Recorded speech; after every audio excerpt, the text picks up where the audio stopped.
yet to reopen after Judicial strike suspension.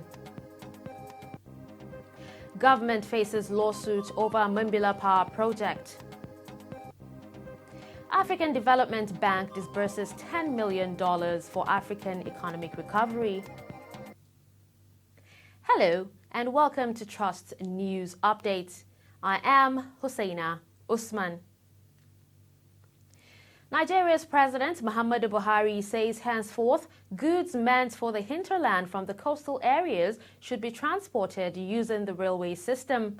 Buhari on Thursday commissioned the 157-kilometer Lagos-Ibadan standard gauge rail line project as Mobolaji Johnson Railway Station, Ebute Metta, Lagos. Shuttle service will commence in earnest after $1.7 billion was expended on the project. Courtrooms in Abuja are yet to reopen 24 hours after Judiciary Staff Union of Nigeria suspended its over 2-month-old strike.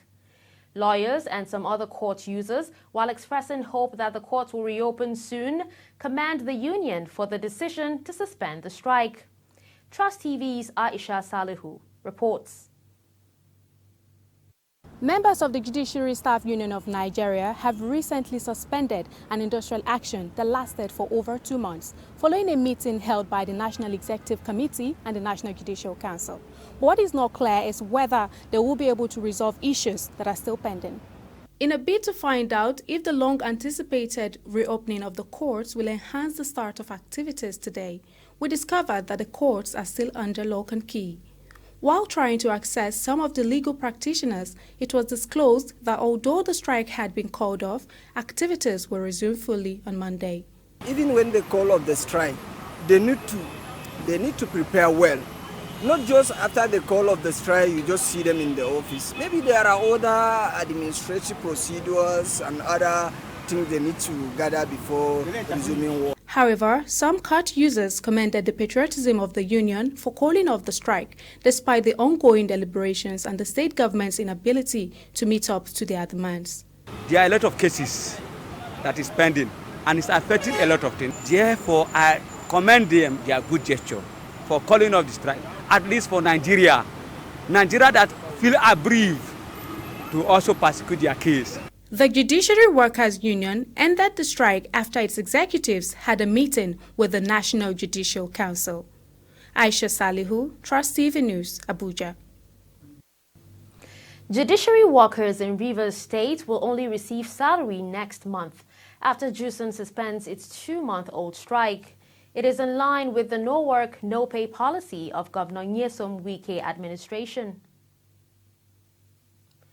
Nigeria's government has set new conditions for Twitter, Facebook, and other social media platforms to be allowed to operate in the country.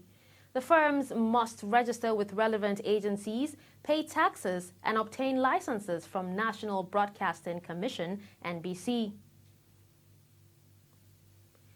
Social media platforms must register with Corporate Affairs Commission and pay taxes as well as obtain license before they can operate in Nigeria.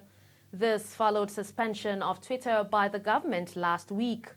Trust TV's Nafisa Abdul-Al speaks to Abuja residents on the development. Amidst the ongoing controversy between Twitter and the federal government of Nigeria, the government has directed that social media platforms like Facebook and Instagram be licensed by the Nigerian Broadcasting Commission, NBC, before they can operate in the country. I think in accordance with the laws of the land, we have to register our businesses, with the government, so for checks and balances. But in another way, I think this is also, if you look at the antecedents of this government, we know how they operate. They try to stifle out their citizens and then, gag everybody so that we cannot complain about their ineptitude. If you want to regulate social media, they should have enacted a law towards that line. Not when you feel that maybe there is an opposition to a statement you make, then you just come overnight and put a ban to everything. It then means that when you continue doing that, the government will be seen to be tyrannical in the approach to the way they handle situation. To place ban on them in Nigeria or for them to register under CAC or NBC, I don't think it's right. It's not what we need. Well, these are the divergent views of Nigerians on this particular issue. While some think this development has been a long time coming, others want social media to remain free and unrestricted as it has always been. Nafisa Abdul-Al, Trust TV News. The federal government has declared Monday, June 14, as public holiday to mark this year's Democracy Day celebration. The Minister of Interior, Ogbeni Rauf Aregbesola, says this on behalf of the federal government. You're still watching Trust TV News. We'll be right back.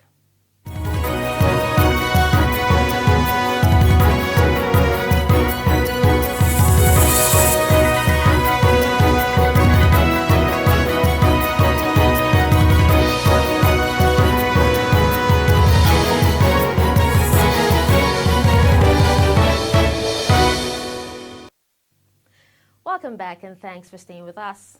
Still in the news, stable electric power supply may be difficult to achieve in Nigeria as a company promoting 3,050 megawatts Mambila hydroelectric power project is demanding a $400 million compensation claim. The company has filed a lawsuit at the International Court of Arbitration in Paris, France. Earlier, we interviewed Aaron Atimas, medical special assistant to the Minister of Power, Salim Mamman, on the implications of the lawsuit.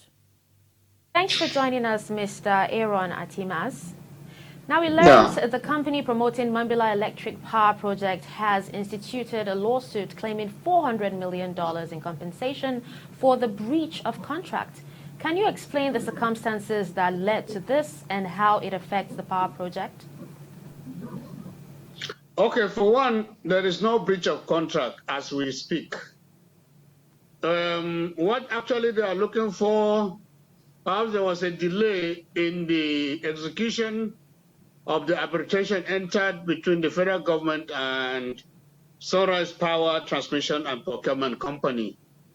The company initially got the right to execute the Mambila Power Project, but later on the federal government decided to deal directly with the Sino-Hydro Corporation in China that is still the company saddled with execution of the Mambila Hydro Project. So when the federal government decided to deal directly with Sino-Hydro, Sunrise went to court, claiming, of course, that they were rightful owners of the contract. They went to the International Chamber of Commerce Arbitration Court in Paris, in France. An agreement was reached and signed between the federal government and Sunrise to the effect that they will be paid $200 million. And these agreements were signed last year, shortly before the problem of the COVID pandemic, which affected economic activities all over the world. And because of these issues, they were delayed in actually settling them. So, but the federal government has made a lot of commitment and moved and assured Sunrise that they will be paid in accordance with the arbitration. But now they are back in court saying that they were claiming more money because they were not paid on time. That is just the issue. But as we speak, there's no conflict between Sunrise and the federal government, because as far as the federal government is concerned, an agreement had already been reached, and all they require now is to pay for in respect of the agreement signed between them and the federal government. So I think that there's no need for this new litigation, as far as I'm concerned. Nigeria is listed among the 3 largest countries with electricity deficits. What is the ministry doing to change the narrative? Well, of course, you know that if you have been following the power sector in recent or since in the last 2, 3, 4 years, you know that a lot of progress has already been made. Of course, you know that the ministry has continued to do its own primary responsibility of improving infrastructural development in the entire sector that has to do with government, as well as those that already privatized, that is the discos and others. And then also, you know that there's also the Presidential Power Initiative, which is better known as the Siemens Project, which also, of course, the Nigerian government and the German government signed an agreement to come in to bring in about $2 billion for expansion of distribution of generation, transmission and distribution processes. All these things, they are on board. It's just the delay of the pandemic.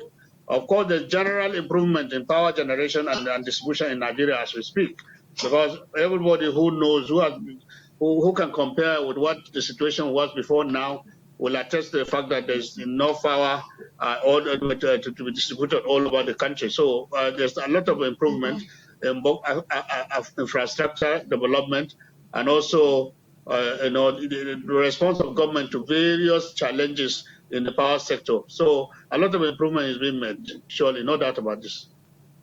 Thank you, Mr. Aaron Atimas, for your time. Thank you.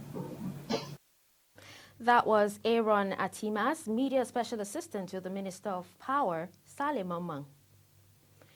Debate on restructuring in Nigeria will continue to dominate public discourse for some time to come.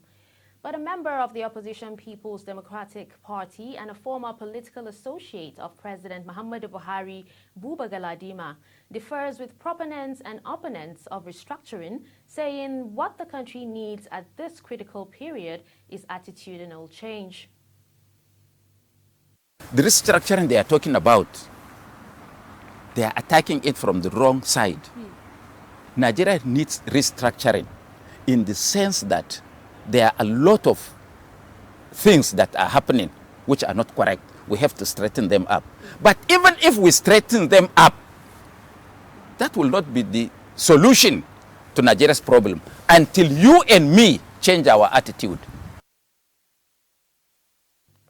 African Development Bank says it is supporting African countries recover from COVID-19 pandemic with disbursements of $10 billion relief facility. Lockdowns paralyzed regional trade without domestic revenue of 43 countries declining by up to 70%.